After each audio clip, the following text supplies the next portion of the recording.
کسی ملک پر ایک مغرور بادشاہ حکومت کرتا تھا۔ وہ ہیرے جواہرات، شان و شوکت اور اپنے جاہ و جلال کے نشے میں بدمست ہو کر رعایا کی طرف سے بالکل غافل ہو چکا تھا، اور اسے ان کی مشکلات اور پریشانیوں کی کوئی فکر نہیں تھی۔ کچھ لوگ اس کے لیے بد دعائیں کرتے تو کچھ اس کے لیے ہدایت اور نیک توفیق کے طلبگار بھی ہوتے۔ ایک وقت آیا جب خدا نے رعایا کی سن لی۔ ہوا یہ کہ بادشاہ ایک دن نہایت شان و شوکت سے سپاہیوں کے لاؤ لشکر کو ساتھ لے کر شکار پر نکلا۔ جنگل میں اسے ایک ہرن نظر آیا، اس نے اس کے پیچھے گھوڑا دوڑا دیا۔ ہرن کا تعاقب کرتے ہوئے وہ بہت دور نکل آیا اور راستہ بھٹک گیا۔ وہ اپنے محافظ دستے اور تمام درباریوں سے بچھڑ گیا تھا، اور ادھر انہوں نے بادشاہ کو بہت ڈھونڈا، لیکن گھنے جنگل میں مایوسی کے سوا کچھ ہاتھ نہ آیا۔ اور یوں بھی رعایا کی طرح بادشاہ کے سپاہی اور درباری سبھی اس کی اکڑ اور غرور سے تنگ آ چکے تھے۔ انہوں نے اپنے فرمانروا کی تلاش بند کر دی اور واپس لوٹ گئے۔ بادشاہ سارا وقت راستہ تلاش کرتا رہا، لیکن نہ تو اسے اپنے محل کی طرف جانے کا راستہ ملا اور نہ اس کے درباری۔ اس دوڑ دھوپ میں اسے پیاس لگنے لگی، مگر کہیں بھی پانی نہ ملا۔ میلوں چلنے کے بعد اسے بہت دور ایک جھونپڑی نظر آئی تو وہ خوشی سے پاگل ہو گیا۔ اس نے سرپٹ گھوڑا دوڑایا اور جھونپڑی تک جا پہنچا۔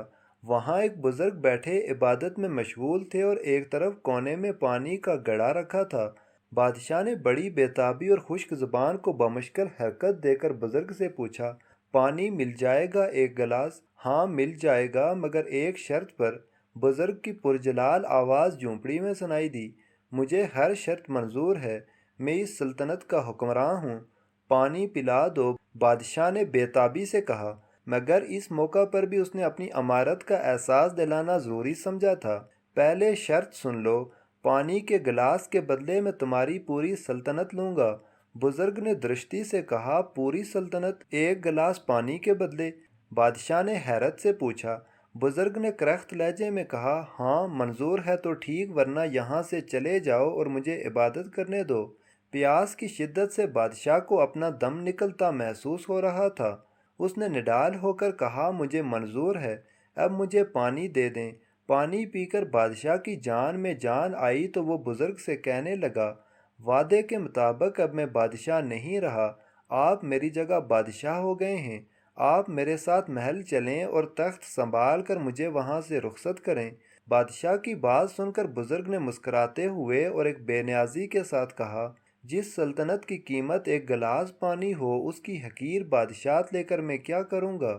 یہ سن کر بادشاہ بہت شرمندہ ہوا۔ اسے اپنی اصلیت کا علم ہو گیا تھا اور وہ جان چکا تھا کہ واقعی انسان کے پاس دنیا بھر کے خزانے ہوں یا کوئی بڑی سلطنت، لیکن جب وہ مجبور ہو تو اس کی قیمت ایک گلاس پانی کے برابر بھی نہیں ہے۔ بادشاہ کے دل سے شان و شوکت اور اپنی امارت کا سارا ذوق و شوق اور ہر آرزو گویا جاتی رہی۔ اس نے خدا کا شکر ادا کیا کہ آج اسے ہدایت ملی۔ بادشاہ نے ایک اچھے حکمران کے طور پر زندگی بسر کرنے کا فیصلہ کر لیا۔ تب اس بزرگ نے بادشاہ کو گھنے جنگل سے نکالا اور محل تک پہنچایا۔ اس موقع پر بادشاہ نے بزرگ سے وعدہ کیا کہ وہ اللہ کے بندوں کے ساتھ بھلائی کرے گا اور اپنی رعایا کی خبرگیری کرتا رہے گا۔